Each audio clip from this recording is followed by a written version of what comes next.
ولا أما بعد فقد قال الله سبحانه وتعالى في القرآن الكريم بسم الله الرحمن الرحيم إن الله وملائكته يصلون على النبي يا أيها الذين آمنوا صلوا عليه وسلموا تسليما اللهم صل على سيدنا محمد وعلى آل سيدنا محمد وبارك وسلم اللهم صل على سيدنا محمد وعلى آل سيدنا محمد وبارك وسلم الشريف اللهم صل على سيدنا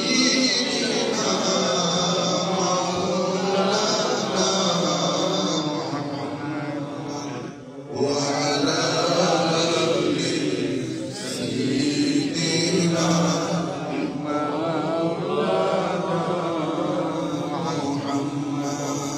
اللهم صل على سيدنا مولانا محمد وعلى آل سيدنا مولانا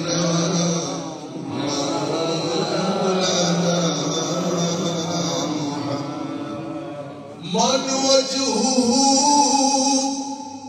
شمس الضحى من خطه بدر الدجى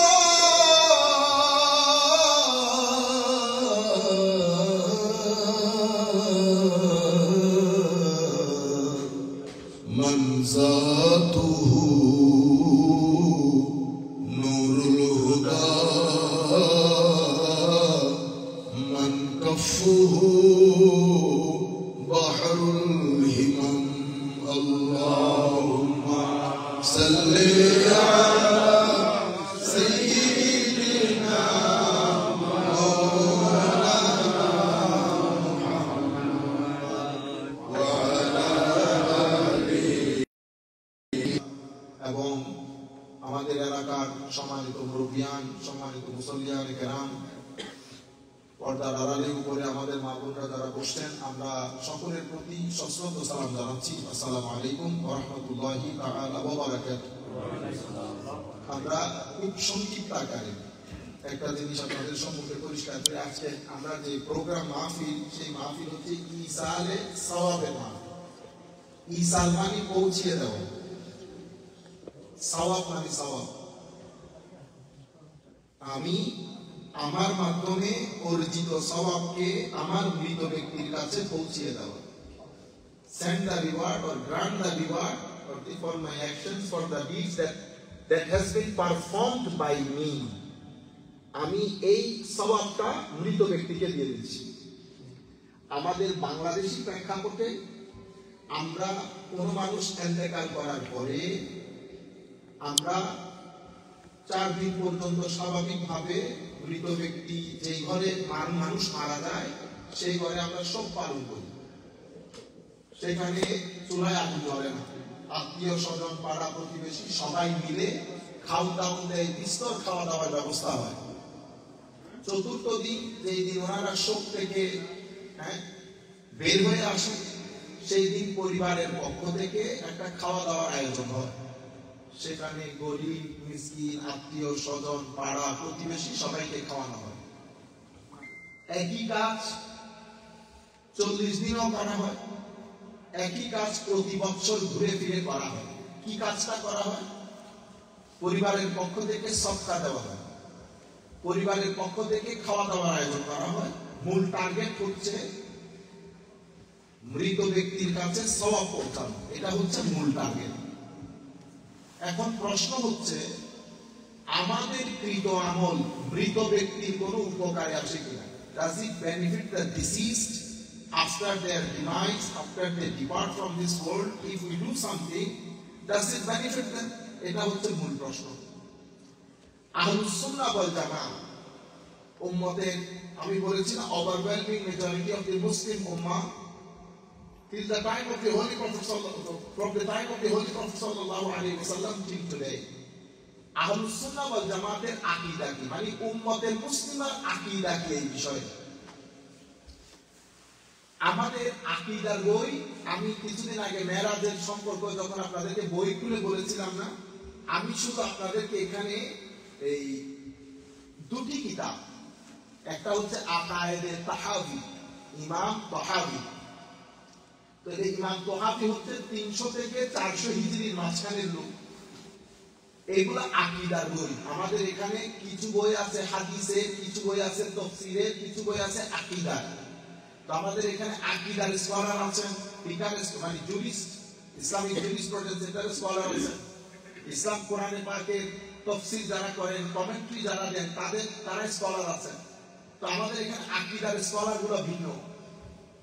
তো উনি ওনার আকীদার কিতাবে উনি কি বলছেন, তাইলে আমরা জিনিসটা বুঝতে পারবো। আকীদার কিতাবে বলছেন ওয়াফি দুআইল আহইয়ায়ে ওয়া সাদাকাতিহিম মানফাআতুল লিল আমওয়াত, মানে জীবিতরা যদি দোয়া করে মৃত ব্যক্তির জন্য এবং সদকা করে, ডোনেশন দেয় তাদের কাছে সওয়াব পৌঁছানোর জন্য, মানফাআতুল লিল আমওয়াত, এটা মৃত ব্যক্তিকে উপকৃত করে। It does benefit the deceased if you make dua, if you donate on behalf of the deceased. The aqidah, the doctrine of Ahlus Sunnah wal Jama'ah, belief of Ahlus Sunnah wal Jama'ah, belief of the Muslim Ummah, that it does benefit our deceased. এটা আমাদের মৃত ব্যক্তিকে উপকার সাধন করে। তাই ইমাম তাহাবীটা আকায়েদে তাহাবী, এটা উনি কোন হিজরির লোক, 300 থেকে 400 হিজরির মাঝখানের লোক। আচ্ছা, এরপরে আমাদের একটা কিতাব আছে আকায়েদে নাসাফি। আকায়েদে নাসাফি হচ্ছে হাদিসের জগতে বুখারী শরীফের যে অবস্থা, আকীদার জগতে ইমাম নাসাফি আকায়েদে নাসাফিরও সেই অবস্থা। কুল কায়নাতের মধ্যে এই কিতাব পড়ানো হয়। তো এই কিতাবের মধ্যে এই ঈসা আলাইহিস সালাম সম্পর্কে কি লিখেছেন, একই কথা লিখেছেন। কি বলেছেন উনি, ওয়াফি দুআইল আহইয়াই লিল আমওয়াত ওয়া সাদাকাতিহিম আনহুম নাফউল লাহুম ওয়াল্লাহু তাআলা ইউজিবুদ দাওয়াত ওয়া ইয়াকদিল হাজাত। কি বলেছেন, অর্থাৎ আপনি যদি ডোনেট করেন, আপনি যদি সাদাকাত দেন, আপনি যদি ভালো কাজ করেন, ভালো কাজ, আপনি যদি সওয়াবের কাজ করেন, এটা মৃত ব্যক্তিকে উপকৃত করে। সুবহানাল্লাহ। তাইলে আমাদের কনসেপচুয়াল ক্লারিটি দরকার আছে না? আমাদের আপনারা যারা যেখান থেকে, বাংলাদেশের যে প্রান্ত থেকে আপনারা এই উম্মতে মুসলিমার শত শত বছর ধরে করে আসা কাজকে হঠাৎ করে যদি আপনারা নতুন নতুন কথা বলেন, তো তরুণ প্রজন্ম কনফিউজ হবে না? আপনি এক ঘরানার আলেমকে জিজ্ঞেস করলে হবে না, আপনি বুঝতে হবে যে একটা কাজ যেহেতু সবাই করে আসতেছে, নিশ্চয়ই কোনো না কোনো কিন্তু তো আছে, ঠিক না? আসে কোনো বেনিফিট যদি না দেয়, আপনি যে জানাজার নামাজ পড়েন, তো জানাজার নামাজ তো নামাজ না, জানাজার নামাজ হচ্ছে দোয়া। সেই কারণে কোনো রুকুও নাই, কোনো সিজদাও নাই, কিন্তু এটাকে আমরা বলি সালাতুল জানাজা। এখানে সম্পর্ক মৃত ব্যক্তি তো জানাজার নামাজ পড়তে আসে না, ঠিক না?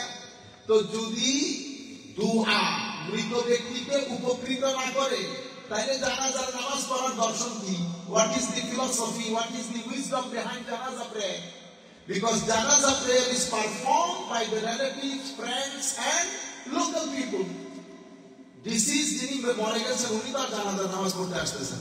আচ্ছা, এটা আপনারা মাথায় রাখবেন। তাইলে বোঝা যাচ্ছে একটা প্রিন্সিপালের উপর আমরা একত্রিত হয়েছি। সেটা কি? সেটা হচ্ছে উম্মতে মুসলিমার আকীদা, মুসলমানদের করা কর্ম মৃত ব্যক্তিকে উপকার দেয়, মৃত ব্যক্তিকে উপকার দেয়। এখন আমল দুই ধরনের হয়। কয় ধরনের? দুই ধরনের আমল। একটা হচ্ছে সাদকা দেওয়া, সাদকা দেওয়া, ডোনেশন দেওয়া। সাদকা দেওয়ার মাধ্যমে যে মৃত ব্যক্তির উপকার সাধন হয়, এটা নিয়ে কারো কোনো ইখতিলাফ নাই। There is no disagreement with regard to the sawab sent to the deceased by the donation, by the act of donation. ডোনেশনের মাধ্যমে যে সওয়াব যায়, এটা নিয়ে কারো কোনো ইখতিলাফ নাই। ইখতিলাফ হচ্ছে ফিজিক্যাল অ্যাক্টিভিটি দিয়ে। এটা হচ্ছে ডোনেশন, আর এটা হচ্ছে ফিজিক্যাল অ্যাক্টিভিটি। ফিজিক্যাল অ্যাক্টিভিটি মানে আমি কিয়াম করলাম, আমি নামাজ পড়লাম, আমি দোয়া করলাম, এই যে আমরা এখন সবাই বসে দোয়া করতেছি, বুঝতে পেরেছেন? আমরা কোরআন খানি করি। আমি এটাও বলতে শুনেছি, ইন্না লিল্লাহি ওয়া ইন্না ইলাইহি রাজিউন। কোরআন পড়লে কোরআনের কোনো সওয়াব যায় না। উম্মতে মুসলিমার জন্য এগুলো বড় নতুন নতুন কথা, এগুলা বলতে গিয়ে এসেছে। আমি ক্লিয়ার কাট বলে ফেলি। আমি আমাদের একজন ছোট ভাই, উনি একটা কথা বলেছেন, যে কোনো একটা জানাজার মধ্যে আমরা আপাতত আমাদের ছেলেদেরকে বলবো এই ভিডিও আপনাদের কাছে যাবে, আপনারা এটা এডিট করে সুন্দর করে আমার ভাইয়ের কাছে পাঠিয়ে দেবেন, কনসেপচুয়াল ক্লারিটি যেন হয়ে যায়। আমি আপনাদেরকে যে কথাটা বলতে চাচ্ছিলাম, তাইলে একটা হচ্ছে ডোনেশন আর একটা হচ্ছে ফিজিক্যাল ইবাদত। দেখেন, কোরআনে পাঠ পড়লে কেউ কেউ বলেছেন এই সওয়াব যাবে না, কিন্তু উম্মতে মুসলিমের ঐক্যমত্য হতে যাবে। কেন? ইমাম নববী সহ, ইমাম কুরতুবী সহ। কেন? আমার নবী দুইটি কবরের পাশ দিয়ে হাঁটতেছিলেন। কয়টি কবর? দুইটি কবর। আমার নবী বলতেছেন এই দুই কবরের কবরবাসীর উপর কি হচ্ছে? আযাব। ওয়া ইন্নাহুমা লা ইউআযাবান। আমরা এই হাদিসটা পড়েছি আগে, আপনাদের মনে থাকার কথা। তো আমার নবী সাল্লাল্লাহু আলাইহি ওয়াসাল্লাম ইরশাদ করেন, এই দুই ব্যক্তির কবরের আযাব হচ্ছে, এটা খুব বড় কারণে না, যে কারণগুলো আমরা সবসময় করি সেই কারণে আযাব হচ্ছে। মানে যেগুলোকে আমরা গুনাহ মনেই করি না, সেটা কি? একজন তাদের মধ্যে চুগলি করলো। চুগলি মানে হচ্ছে এর কথা এরে, ওর কথা ওরে, ওর কথা ওরে। আজিব বিষয়টা আমাদের মধ্যে কি ছিল? 3-4 জন একসাথে চলি, বুঝতে পেরেছেন? আমাদের পাকিস্তানি ভাইদের মধ্যে খাস করতে বেশি। আপনার সামনে আপনারা পরিবেশ খাওয়াই দিবে, যে আপনি ওখান থেকে বের হয়েছেন, এই ব্যক্তি বিসমিল্লাহ করে একেবারে। হ্যাঁ, আমাদের মধ্যে আমরা কিছু মানুষ আছি, আল্লাহর কাছে এই কাজগুলা করবেন না। কোন ব্যক্তির যদি রিলায়েবিলিটি নষ্ট হয়ে যায়, তা আপনি পৃথিবীতে বেঁচে থেকে কি করবেন? খাবেন শুধু, খাওয়া দাওয়া ভরসা করবেন। আপনার রিলায়েবিলিটি যদি নষ্ট হয়ে যায়, মানুষ যদি আপনাকে বিশ্বাসই করতে না পারে, আপনি পৃথিবীতে বেঁচে থাকার কোন মানে নেই। এই কাজটা যদি আপনার ভিতরে থেকে থাকে, করবেন না। 3-4 জন, 5 জন, 2 জন বন্ধু বান্ধব একসাথে চলি। প্রাইভেসি গুলা কিরকম হতে হবে জানেন? সমুদ্রে পাথর নিক্ষেপ করলে যেমন আপনি পিক আপ করতে পারবেন না, সেরকম হতে হবে। আপনি আমাকে আপনার একটা প্রাইভেট কথা বলেছেন, আমি কেমনি আমার ঘরের মধ্যে তো আমরা শেয়ার করতে পারবো না। এই কথাটা আপনার প্রাইভেট কথা, এই কেন শেয়ার হইতে পারবেন? আপনারা এই জিনিসগুলো মাথায় রাখবেন, ট্রাস্টগুলো বজায় রাখবেন। এর কথা এরে, ওর কথা এরে বলবেন না। আমার নবী বলছেন, একজন এই কাজ করতো, আর একজন প্রস্রাব করার সময় সে যেভাবে প্রাইভেসি মেইনটেইন করা দরকার সেভাবে করতো না। যেমন আমরা প্রস্রাব করার সময় আমাদের পবিত্রতা অর্জন করতে হয়। আপনারা গেলেন, বের হয়ে গেলেন, এরকম হলে তো আপনি অজুমা। এই জন্য অনেক মানুষের হজ হয় না। আল্লাহ পাক জানে, আল্লাহ কবুল করলে করলো। কারণ আমরা যারা হজের মধ্যে যাই বাংলাদেশ থেকে, স্পেশালি আমাদের 65 to 70-80% মানুষ পবিত্রতা জ্ঞান অর্জন করে এটাও জানেন। আপনি ঢুকলেন, বের হয়ে গেলেন না, এরকম তো হবে না। আপনার কাপড়ই তো অপরিষ্কার, আপনি অজু করে কোনো লাভ আছে? আপনি আগে পবিত্রতা শিখবেন, তাহলে আমার নবী বলতেছেন সে প্রাইভেটলি জিনিসগুলো মেইনটেইন করতো না। আচ্ছা, আমার নবী বললেন সাহাবায়ে কেরামকে, আমাকে একটা খেজুর গাছে সবুজ ঢাল এনে দাও। এনে দিল। আমার নবী সাল্লাল্লাহু আলাইহি ওয়াসাল্লাম প্লেসড ওই দুই ট্রাঙ্ককে আমার নবী দুই কবরের মধ্যে গেড়ে দিলেন। আমরা বাংলাদেশের মধ্যে এই কাজটা করি, বুঝতে পেরেছেন? আমার নবী বলেছেন এই দুই ট্রাঙ্ক শুকনো হওয়ার আগ পর্যন্ত, until it becomes dry। আল্লাহ সুবহানাহু ওয়া তাআলা আমাদের যাতে প্রোগ্রাম অর্গানাইজ করতে সুবিধা হয় সেই জন্য। নতুবা দিবস আপনি ৫ম দিনে করলো যে সওয়াব, ৭ম দিনে করলে যেই করে একদিন করেন সব তো একই। এবং ৪র্থ দিনে যে টাইম সেট আপ করেন, কেন করেন? টাইম সেট আপ না করলে আপনার এক্সাম তখন, আপনি কি পুরো বছর পরীক্ষা দিতে থাকেন? পরীক্ষার একটা সময় আছে না, একটা মাস আছে। কেন? আপনার যদি ডেটই না দেয়, তাহলে তো পরীক্ষা অর্গানাইজ করতে পারবে না। তাহলে আমরা ডেট ফিক্স করি কেন? আমরা ডেটের সেট আপ করি কেন? যাতে আমরা আমাদের সিলেবাস, আমাদের রুটিন, আমাদের অর্গানাইজিং সবকিছু আমরা মেইনটেইন করতে পারি। ৪র্থ দিন এই কারণে করা হয়। আপনারা বুঝতে পেরেছেন? আপনারা কি করেন ৪র্থ দিন? ৪র্থ দিনে আপনি খাওয়ান। খাওয়ানো একটা সওয়াবের কাজ, খাওয়ানো একটা সওয়াবের কাজ। আপনি দান করেন, সওয়াবের কাজ। তাইলে আমাদের মূলনীতি ছিল আপনি যা করেন মৃত ব্যক্তি, এটার মাধ্যমে বেনিফিট হয়। আচ্ছা, 40 দিনের একটা ব্যাপার আছে। আমাদের অনেকে 40 দিনে করেন, উলামায়ে কেরাম করেছেন, আমরাও করি 40 দিনে। আপনি 40 দিনে কেন, আপনি 50 দিনে করেন, 55 দিনে করেন, দিবস ডাজন্ট ম্যাটার, কিন্তু আমি কোনো না কোনো একদিন তো করতে হবে। তাই উলামায়ে কেরাম 40 বেছে নিলেন কেন, এটা আমরা জানি না কেন বেছে নিয়েছেন কেন। কোরআনে পাকের মধ্যে 40 এর একটা দর্শন আছে, 40 এর একটা ফিলোসফি আছে। যেমন কোরআনে পাকের মধ্যে আমি যদি নবীর জীবন থেকে শুরু করি, আমার নবীর নবুয়ত প্রকাশিত হয়েছে কয় বছর বয়সে? 40। at the age of 40। মায়ের পেটের সন্তানের যে বর্তন ক্রিয়া হয় from the very beginning, single drop of water থেকে শুরু করে যখন আল্লাহ রাব্বুল আলামিন এই আলাকা থেকে মুদগা থেকে এজাম থেকে লাহাম থেকে সামি থেকে বসি, তারপরে সুম্মা আনশানাহু খালকান আখার, যখন আপনাকে পরিপূর্ণ মানুষ করে, এই যে আপনার প্রতিটা স্টেজ, এটাকে বলে embryological development in the womb of the mother. এই যে আপনার মায়ের পেটে এমব্রিওর ডেভেলপমেন্ট হচ্ছে, এটা ডেভেলপমেন্টটা কতদিন হয় জানেন? আপনার এভরি 40 ডেজ। এখন আপনি মারামারি করেন আল্লাহ এই কাজ কেন করেছেন 40 ডেজ, আচ্ছা তাহলে 40 পাইলাম, আরেক 40 দেখেন তো মানুষ যখন মারা যায়, কোরআন শরীফের একটা আয়াত আছে, ফামা বাকাতিস সামাওয়াতু ওয়াল আরদ, কোন কাফের মুশরিক যখন মারা যায় আসমান জমিন কাঁদে না, কিন্তু কোন মুসলমান মারা গেলে আসমান জমিন কাঁদে, আসমান জমিন কাঁদে। হযরত সুফিয়ান সাউরি, ইমাম ইবনে কাসির বর্ণনা করেছেন আসমান জমিন কয়দিন কাঁদে, তো 40 দিন কাঁদে। কয়দিন? 40 দিন। কোরআনে পাকের মধ্যে আমার আল্লাহ যখন বলছেন আমাদেরকে যে বান্দা অনেক দিন হয়েছে, তো এবার তো 40-এ you are now at the age of 40। আমাদের কোরআনে পাকের মধ্যে আমি যে আয়াত করেছি, আমরা সংক্ষিপ্ত করব। আয়াতের মধ্যে আল্লাহ রাব্বুল আলামিন ইরশাদ করছেন যে ওয়াল্লাযীনা আমানু ওয়াত্তাবা'আতহুম যুররিয়াতুহুম বিঈমান, যারা ঈমান এনেছে এবং সৎকর্ম করেছে, অতঃপর তাদের যারা পরবর্তী প্রজন্ম, তাদের ছেলে সন্তান বউ, তারও তাদের বাবা মায়ের ঈমানের উপর এটাকে অনুসরণ করতে গিয়ে তারও ঈমান এনেছে। আমার আল্লাহ বলছেন আলহাকনা বিহিম যুররিয়াতাহুম, জান্নাতের মধ্যে আমার আল্লাহ বলছেন আমি ওই ছেলেগুলাকে, তাদের পরবর্তী প্রজন্ম ছেলে মেয়েদেরকে মা বাবার সাথে মিলিয়ে দেব। ওয়ামা আলাতনাহুম মিন আমালিহিম মিন শাই, মা বাবার আমলের মধ্যে আমি কোনো কমতি করব না, মা বাবার আমলের মধ্যে কোনো কমতি করব না। এখন এটা তাফসীর করতে গিয়ে আপনি সমস্ত মুফাসসিরিনে কেরাম একই কথা বলেছেন। কথাটা কি? কথাটা হচ্ছে মা বাবাকে যখন he used to pray Fajr, he used to donate, his behavior was really polite and very good character. Based on his performance, Allah subhanahu wa ta'ala gave him a status in Jannah. এখন উনি ওখানে ঢুকে বলবেন আল্লাহ আমার পরিবার পরিজন কই, where is my family, my wife, my son, my daughter? তখন তাকে বলা হবে বান্দা তোমার মতো করে তো তারা আমল করে নাই, তো এখন আমি তাদেরকে তোমার স্ট্যাটাস তো দেই নাই।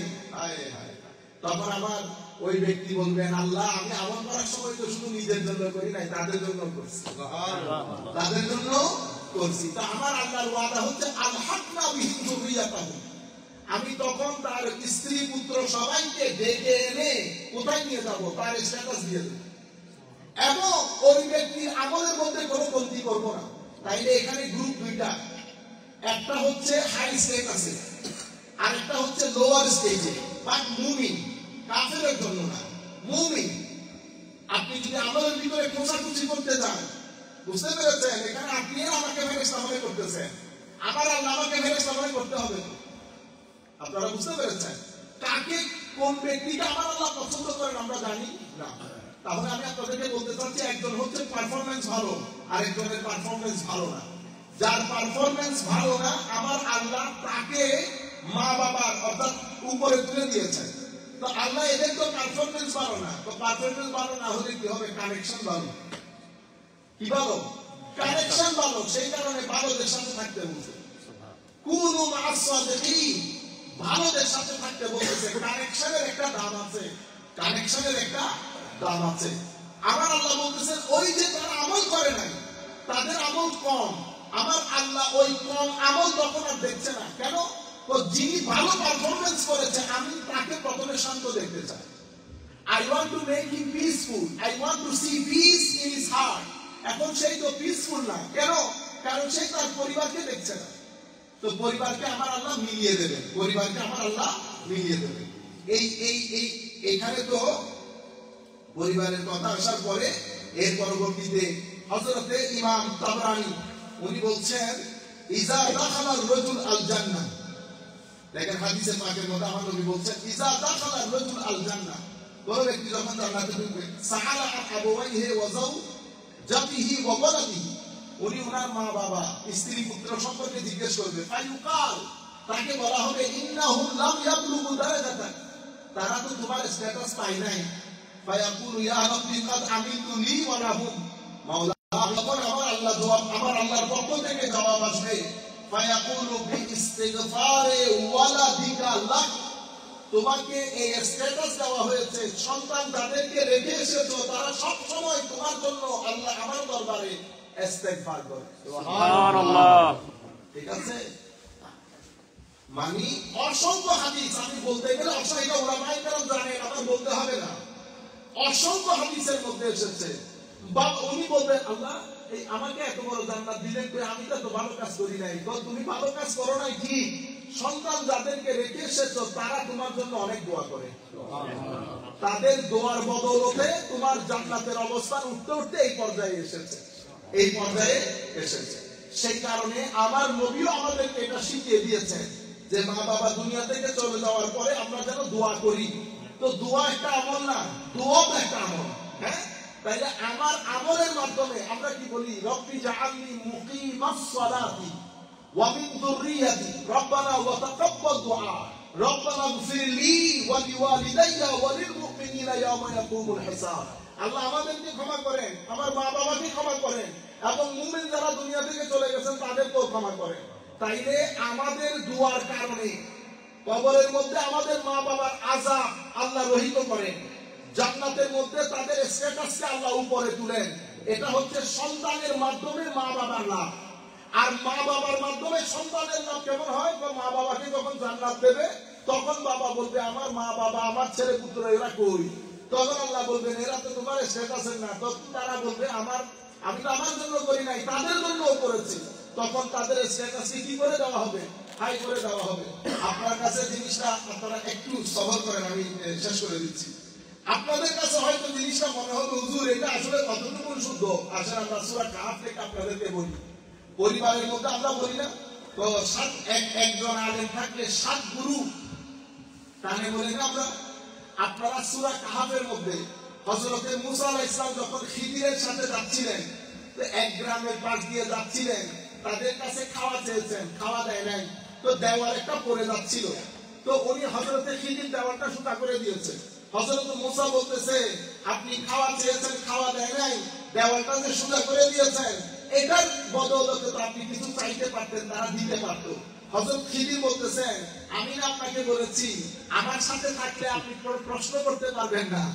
তখন হযরতে খিদির বলছেন এটা আপনার শেষ চান্স, আমি আপনাকে বলে দেই। এখন ওই দেওয়ালের কথা বলতেছে ও আম্মাল জিদারু ফাকানা লিগুলামাইনি ইয়াতীমাইনি ফিল মাদিনা।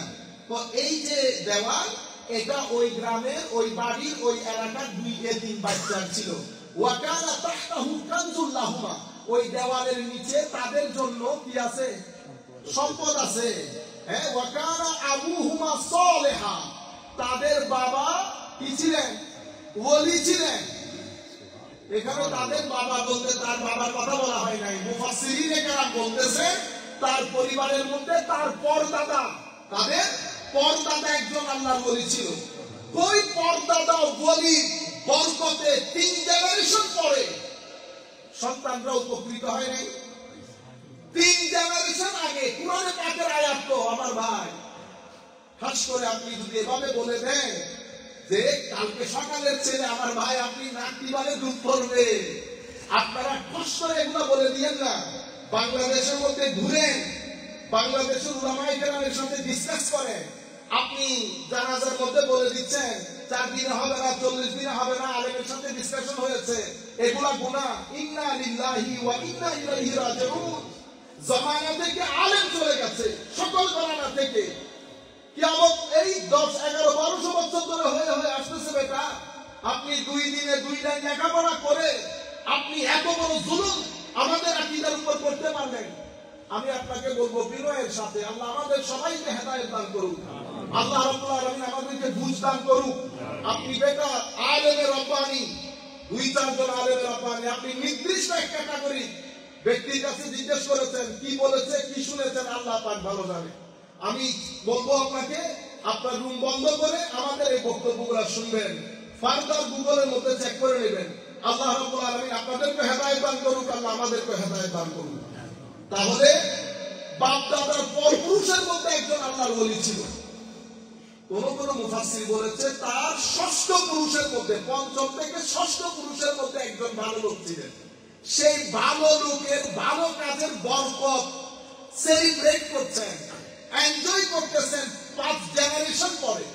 2 এতিম, তো আমার হযরত খিদির বলছেন এটা 2 এতিম, তাদের বাবা, তাদের পূর্বপুরুষের মধ্যে একজন আল্লাহর ওলি ছিল, তাদের দেওয়ালের নিচে সম্পদ আছে, সেই কারণে আমি দেওয়ালটা ঠিক করে দিয়েছি। এই কারণে পরিবারের মধ্যে একজনের কাজ সবাই কি করে, এনজয় করে। আমার নবীর দরবারে আখেরি হাদিস, আমার নবীকে বলতেছে হযরত আবু যর রাদিয়াল্লাহু তাআলা আনহু, তো হুজুর এক ব্যক্তি আরেক ব্যক্তিকে ভালোবাসে, তো যিনি ভালোবাসেন ওনার আমল আর যাকে ভালোবাসেন ওনার আমল এক না। যাকে ভালোবাসেন ওনার আমল অনেক বেশি, যিনি ভালোবাসেন উনি আমলের দিক থেকে দুর্বল। হুজুর ইনার হাসর কার সাথে হবে? আমার নবী বলতেছেন আল মারউ মা মান আহাব, যিনি ভালোবাসেন উনি যাকে ভালোবাসেন তার সাথে হবে। তো হুজুর আমল তো এক না, তো দূর আমল এক হইতে হবে না, যাকে ভালোবাসে তার সাথে তার হাসর হবে। হযরত আবু যর, আমার নবী তো বুঝতে পেরেছেন আবু যর কি বলতে চাচ্ছেন। হযরত আবু যর আবার বলতেছেন হুজুর let me make it clear, let me ask you again the same question. হুজুর যিনি ভালোবাসেন ওনার আমল, যাকে ভালোবাসেন ওনার আমল কিন্তু এক না, they are not same, they are not equal. যাকে ভালোবাসেন হি ইজ ভেরি মাচ এক্সalted and high rank, the one who loves he is very poor in deeds. Ya Rasulullah, what gonna be happening in the day of judgment? আমার নবী বলতেছেন যার আল মারউ মা মান আহাব, যে ব্যক্তি যাকে ভালোবাসে তার সাথে সেই ব্যক্তি হাসর হবে। বুঝতে পেরেছেন? তখন হযরত আবু যরের খুশির কোনো অন্ত নাই। তাহলে আমরা আপনাদেরকে বুঝাতে চাচ্ছি সব মানুষের আমল এক ধরনের হয়, সব মানুষের আমল এক ধরনের হয় না। তাহলে রূপে রূপা হচ্ছে সন্তানের আমল, সন্তানের দোয়া মা বাবাকে উপকার দেয়। যা মা বাবার কবরের আযাব মাফ হয়, মা বাবার কবরে আল্লাহ বেহেশতের বিছানা বিছিয়ে দেন, মা বাবাকে আল্লাহ জান্নাতের লিবাস পরিয়ে দেন, এবং কিয়ামতের ময়দানে জান্নাতের মধ্যে মা বাবার র্যাঙ্ক আল্লাহ রাব্বুল আলামিন উপরে তুলেন। এটা উম্মতে মুসলিমার একেবারে সেই থেকে আজকের দিন পর্যন্ত উম্মতে মুসলিমার আমল, এটার উপর উম্মতে মুসলিমার আকীদা। কিছু জিনিস নিয়ে একতলাফ আছে, কিন্তু মূল বিষয় নিয়ে কোনো একতলাফ নাই। আমার আমল আমার সাথে কাজে ওখানে উপকার সাধন করে, এটা নিয়ে কোনো একতলাফ নাই। আল্লাহ রাব্বুল আলামিন আমাদের হামি ও নাসির হোক, মওলাই করিম আমাদেরকে কবুল করুক।